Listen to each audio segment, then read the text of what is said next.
Greetings, everyone. This is We Charge Colonialism. We are an organization of people of African descent in the United States who are fighting for the right of self-determination for African American communities. And the right of self-determination, of course, means the right to self-govern, the right to not have to go to an oppressive system in order to handle our basic necessities and run our basic affairs. So we are doing things in order to obtain self-determination. One of those things that we're going to do is we're going to go to the United Nations and we're going to file a petition that the United States is guilty of colonizing people of African descent. The purpose of this petition is ultimately to bring awareness to the fact that Black people are being colonized, because we do know that the United Nations is obviously ran by the Western powers who we are accusing of colonialism. But the fact is that African people of African descent, we are not aware, number one, of the right to self-determination, internal self-determination of our communities, and number two, we have to make a global stance to say that what the United States has done, what Europeans have done all over the world as far as colonization, this is being done to African Americans in the United States. So that is what we're doing. This is what we're about. And what I'm going to talk about today is the United States bail system. I'm going to talk about it in relation to a project that We Charge Colonialism is going to be starting. Now, if you don't know, the system of bail in the United States is, first of all, something very different than systems all over the world. And we also have to understand that the reason why a lot of institutions in the U.S. are so arbitrary and so just unfair is because of the fact that Black people are in the United States, that we are the population who built the United States, but that we were the population that were never meant to become citizens of the United States. We were only meant to be subjects. We were only meant to be slaves. We were not meant to take part inside of the rights of the people who were the rights that the people were granted through the Constitution. Those were not afforded to us. They were never intended for us. So whenever our people were released from slavery, there's this situation where you have this free people who were never supposed to be free. And the United States government, in order to try to control that social problem, came out with a lot of different policies, a lot of arbitrary policies, and the bail system is just one of many. So colonialism, again, if you don't know, colonialism is a situation where you have an outside power who has a colony, and a colony in this instance is the Black community. So Black communities all over America that are disenfranchised, and uses that colony to exploit, to take advantage of, and we see there are a lot of things that the United States government has exploited from us. You also might use that colony for labor. For example, the prison system, at one time obviously it was slavery, but we know that the prison system is modern day slavery. These are the things that colonies do to their colonial subjects, and these are the things the United States government has done to us. Now, the bail system is an example of exploitation, because our people who are already poor, who are already the ones who do not have access to capital, we are already the ones who oftentimes are on welfare or are begging, we are trying to make ends meet. We have another layer of exploitation because there's a whole system that benefits monetarily from the fact that the United States government has targeted African Americans for incarceration. And this is the bail system.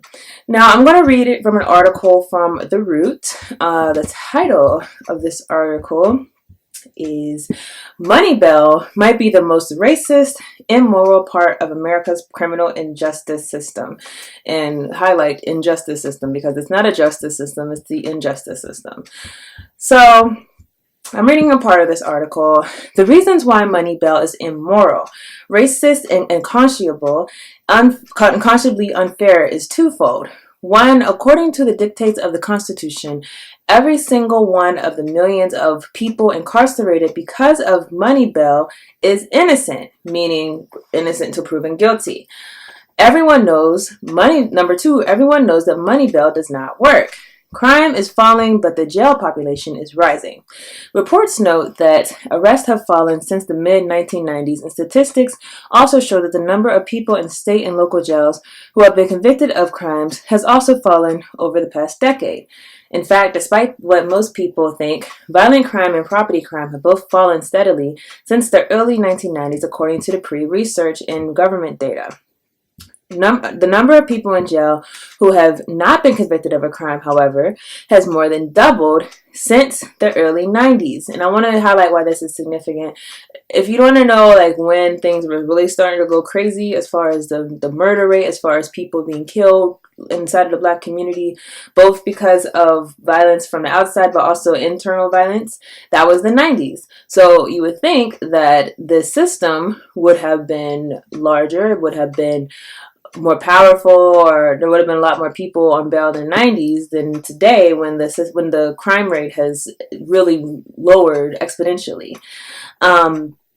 The number of people who have been convicted of a crime, however, has more than doubled since the early 1990s.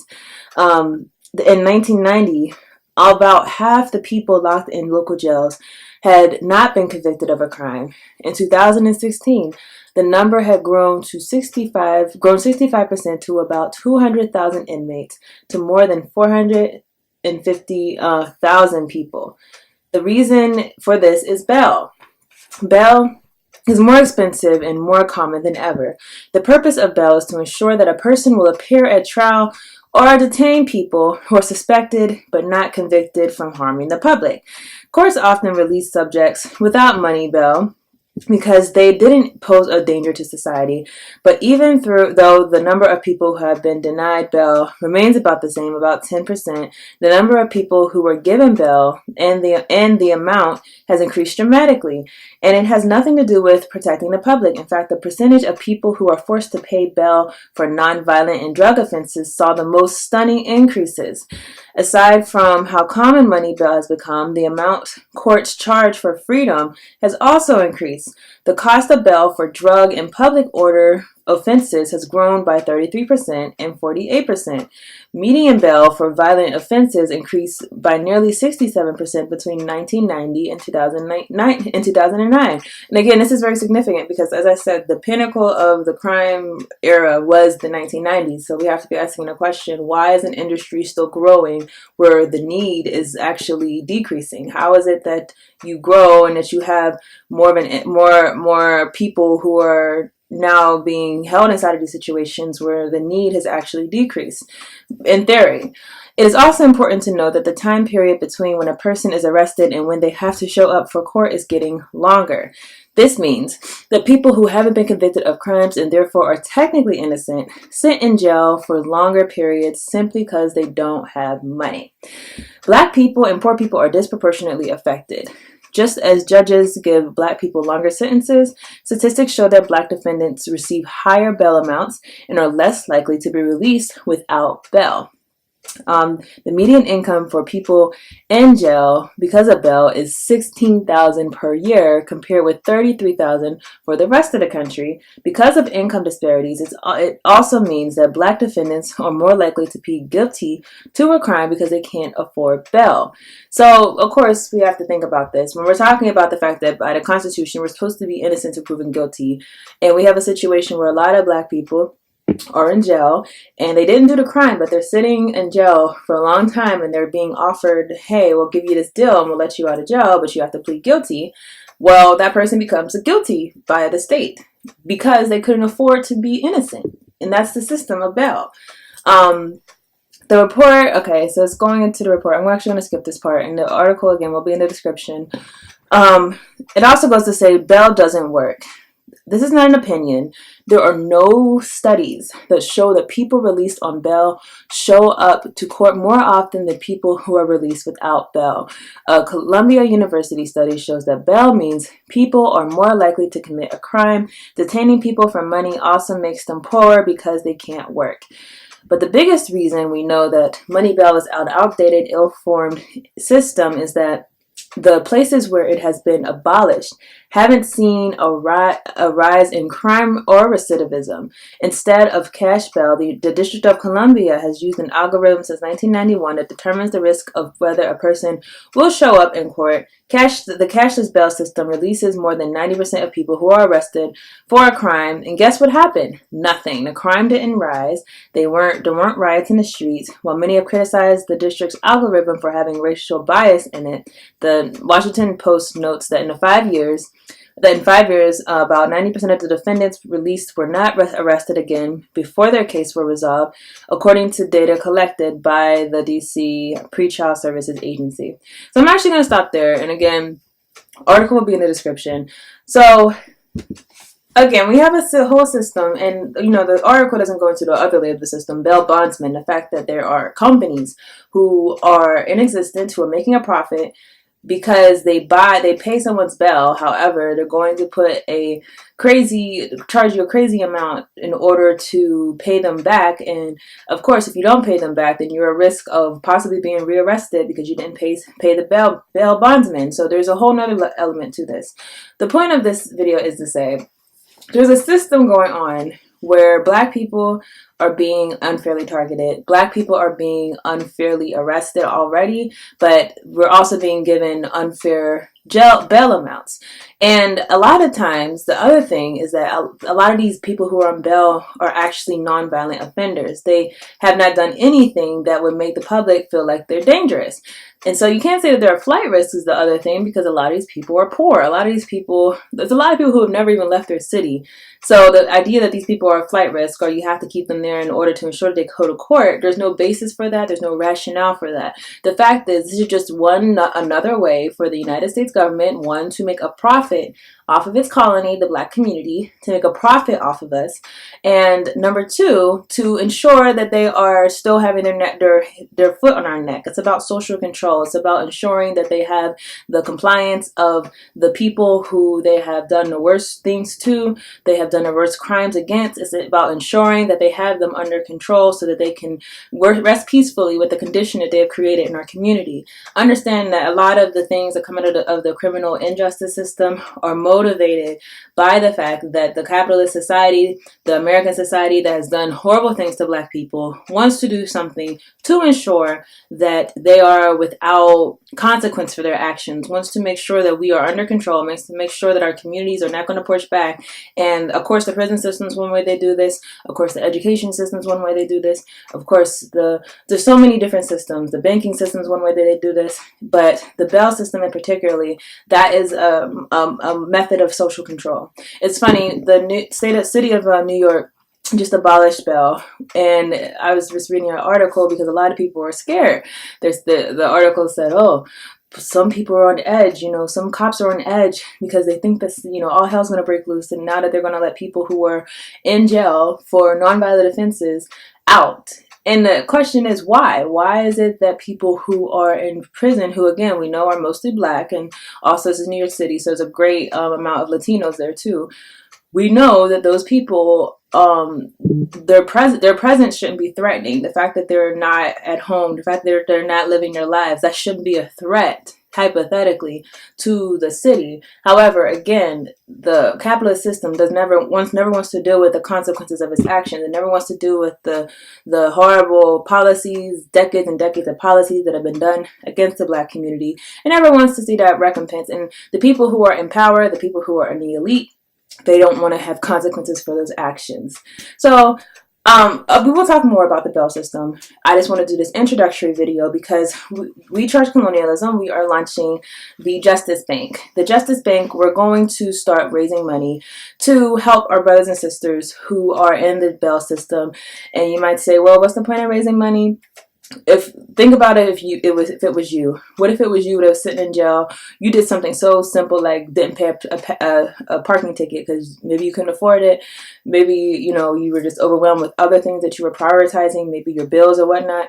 And because of that, you are sitting in jail for something, and you haven't even gone to court. You're just sitting and waiting. You lose your job. You can't help your family. You can't help your kids. You can't help your family to actually be able to deal with the situation. You are helpless, and that's the situation you're in. Now think about the other situation. What if you're in jail and you're innocent?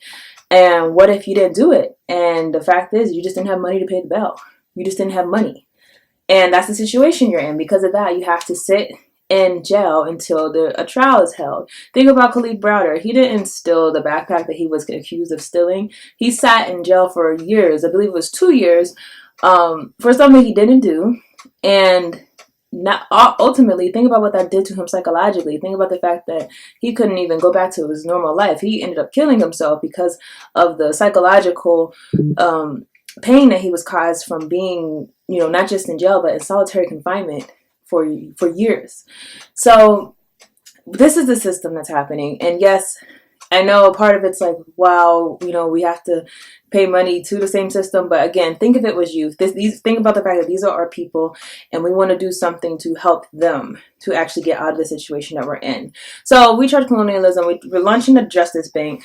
Right now we're doing fundraising for the project. Obviously, without any funds, we can't start the project. But the basic premise is that we're going to have a number of criteria for people. For example, while you might be innocent, still be innocent, even if you're convicted or charged with a violent crime. For now, we're going to limit this to people who are charged with nonviolent crimes. And there's another number of other criteria. For example, it might be a price point, because obviously we can't pay a $200,000 bail. But the purpose is to try to get as much of our people out of jail as possible. And instead of looking, you know, for someone else to help us, we have to help ourselves. We have to help our own people. Of course, at the same time, we have to push for legislation. We have to push our state and city officials to actually change the laws. But until then, we have to do something to help our own people. So basically, yes, we'll be collecting money for the Justice Bank. 100% of the proceeds will go only to the project, meaning no one gets paid from We Charge Colonialism. This is a complete voluntary organization. I don't get 1 cent for anything I do. Not only that, but the proceeds will only go to funding the bills. There's not going to be any proceeds that's going to our pockets. And I think that's just something important to say, because this is the day on social media. There's a lot of people fundraising. There's a lot of people who say that they're for the Black cause, but they also have self-interest in this. And I'm just trying to lay out that we have no personal interest in this, except for the fact that we want to help our people. We have a GoFundMe, but we're going to launch a bigger fundraiser soon. So for now, if you are just someone who wants to give to this project, there is a link in the description for you to donate. And any amount counts. I've always said that, you know, if you can only give $5, understand that's $5 that will go towards someone. A lot of times Black people were discouraged because we don't have the same money power, obviously, as other communities. But keep in mind, if you have even a small amount that you can give towards a cause, please give towards that cause, because again, our people are suffering, our people are in pain, and what we want to do is what we can in order to reverse the conditions that we're in.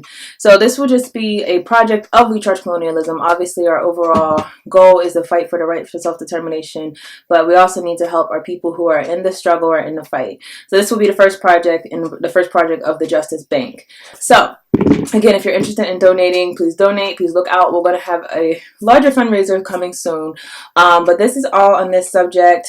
And if you're interested in joining We Charge Colonialism, you can email WeChargeColonialism@gmail.com and just say you're interested in joining. You'll get directions on how to apply. That's all I have for this video. I will see you guys in the next video.